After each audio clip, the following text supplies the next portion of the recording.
what else? I guess you didn't see The Witch, huh? I did not. I heard a couple of reviews that basically said it was pretty boring for the first hour, and it was just Yeah. about like the Puritan lifestyle, and they maybe should have weaved in the horror a little sooner. Maybe, yeah, I can see that. I mean, the one at one point I saw it with teacher here, Wesley Whitfield. And at one point, I whispered to him, "The real horror is people had to live like this," because it is in I think it's 19th or 18th century, something like that. It's like Salem witch time. Yeah. So that's like 17th century, I guess.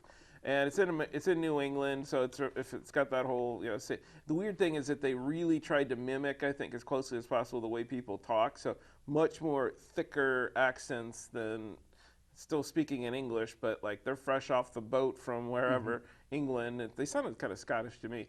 So that was, and they really kind of immerse you. It's like if you ever wanted to see what it's like to live in that time, especially if you go off and you're not in the community anymore, you're off on your own and you're just making your own crops.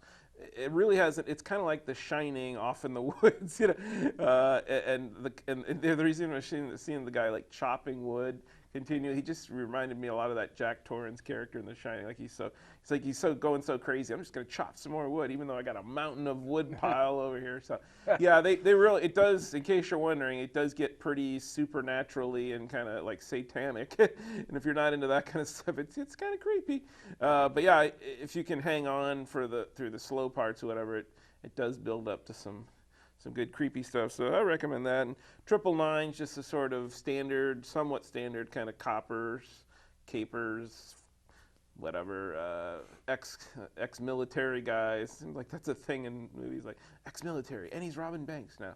So yeah, there's a lot of and there's like betrayals and all that. It's kind of like the Heat, or what's that other movie, The Town, a little bit like that. So